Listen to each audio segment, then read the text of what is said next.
കുരുപ്പളത്ത് പോയ ലജ്ജ ചേച്ചിയുടെ ഒന്നുമില്ലല്ലോ. ഒന്നുമില്ലല്ലോ. അല്ല ലക്ഷണമില്ലല്ലോ. എടി വ്യവരവടി എന്റെ പൊന്നോ, എങ്ങോട്ടേലും പോട്ട് കുറച്ചു ദിവസം അങ്ങനെ സമാനം ഇട്ടിരിക്കട്ട്. ചുമ്മാ ചേച്ചി ആട്ടെ, ഞാൻ പറഞ്ഞു കൊടുക്കാം. ഈ വരാൻ കാത്തിരിക്കണേ, ഞാൻ ഫോൺ തരാം, വിളിച്ചങ്ങ് പറ. അല്ല കുട്ടി, എനിക്ക് പറയാനുള്ളതേ, നമ്മൾ ചന്ദ്രനെ നോക്കിയാലേ ദൈവത്തിന്റെ ഭംഗി കാണാം, സൂര്യനെ നോക്കിയാൽ ദൈവത്തിന്റെ ശക്തി കാണാം, പിന്നെ കണ്ണാടി നോക്കിയാൽ ദൈവം സൃഷ്ടിച്ച മനോഹരമായ രൂപം കാണാം.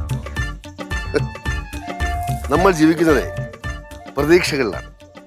എനിക്ക് ഇന്നലെയുള്ള വിശ്വാസമില്ല, ഇന്നിന്റെ യാഥാർത്ഥ്യങ്ങളിലാണ് എനിക്ക് വിശ്വാസവും താല്പര്യവും. ഒരു മിനിറ്റ്, എന്താണ് കഴിക്കണത്? എന്തിനാ കഴിക്കണത്? ഞങ്ങള് മറ്റേ ചുമ്മാ ഇങ്ങനെ കാറ്റുകൊള്ളാൻ വേണ്ടി പോവാച്ച. അച്ഛൻ എന്ത് പറ്റി? സംസാരിക്കാൻ വേണ്ടി ഈ വീടിന്റെ കോമ്പൗണ്ട് തികയുന്നില്ലയോ? ഫോണിൽ കൂടെ സംസാരിക്കണം, അല്ലെങ്കിൽ ചെവള അടിച്ചു കേട്ടാ. ഹലോ, ഞാൻ പറഞ്ഞല്ല, നശ്വരമായ ജീവിതത്തിൽ പല ഈ പ്രശ്നങ്ങളും ഉണ്ടാകും, അഭിമുഖീകരിക്കേണ്ടി വരും. പക്ഷെ നമ്മളൊന്നും കണക്കാക്കണ്ട. ജീവിതമാണെന്ന് പറഞ്ഞാൽ ഒരു സാഗരമാണല്ലോ. എന്തരത് ഫോണിൽ സംസാരിക്കുമ്പോ ഭയങ്കര ഫിലോസഫി സാഹിത്യമൊക്കെ നമ്മുടെ അടുത്ത് വേറെ തറ. ചേട്ടൻ പറ, ചേട്ടൻ പറയാൻ അച്ഛൻ കേൾക്കണ്ട. നീ പറഞ്ഞാലും കാര്യമുണ്ട്, നമുക്ക് കാത്തു കയറി പോവാം. നമ്മുടെ ആരോഗ്യമാണല്ലോ നമുക്ക് മുഖ്യം. അതെ, കാര്യമൊക്കെ ശരി തന്നെ. ഇപ്പൊ തന്നെ കുറെ നേരമായിട്ട് സംസാരിക്കണം എൻ്റെ അടുത്ത്, ഏകദേശം 1/2 മണിക്കൂറായി. ഇത് തമാശ കാണിക്കണം.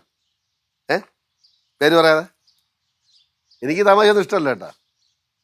ഞാനേ 5 മക്കളുടെ അച്ഛനാണ്. കുറച്ച് സീരിയസാ.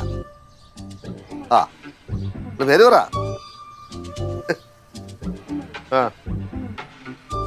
സത്യത്തിൽ ഞാനിത് വലിയ കാര്യമായിട്ടൊന്നും അല്ല വിളിച്ചത്. പിന്നെ ബാലിനെ ഒന്ന് കളിയാക്കാൻ വേണ്ടി വിളിച്ചെന്ന് മാത്രമേ ഉള്ളൂ. എന്റെ കളിയാക്കാൻ നീ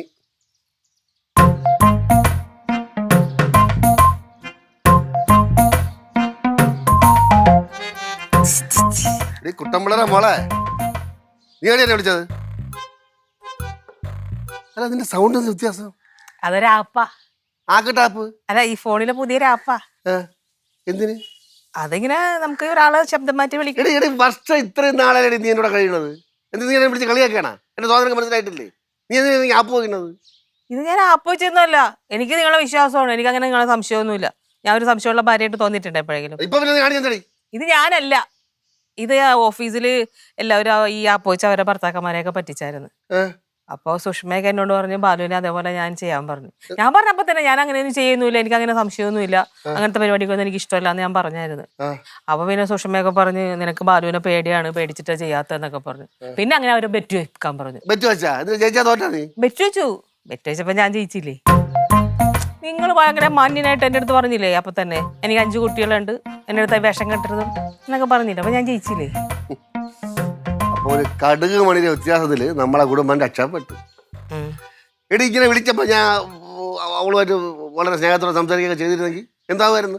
എന്റെ ഭർത്താവ് പോയാ 5 മക്കൾക്ക് തന്തയെന്നല്ലായ മരുമക്കൾക്ക് അമ്മായിയപ്പനില്ലാതെ ആകൂടിയായിരുന്ന കുടുംബം ശിഥിലമാവൂല, നശിച്ചു പോകൂല അതോടുകൂടി. നിങ്ങളങ്ങനെ ചെയ്തിരുന്നെങ്കിൽ ഞാൻ നിങ്ങളെ കൊല്ലിയൊന്നുമില്ലായിരുന്നു. കൈയും കാര്യം തല്ലോടിച്ച് ആ മൂലൊക്കെ ഇട്ടിട്ട് ഭക്ഷണം തരുമായിരുന്നു. കൈയും കാര്യം തല്ലോടിച്ച് മൂലൊക്കെ ഭക്ഷണം തരുമോ? എന്തിനു? പിന്നെ അത്രയ്ക്ക് ഇഷ്ടമാണോ തന്നെ എനിക്ക്?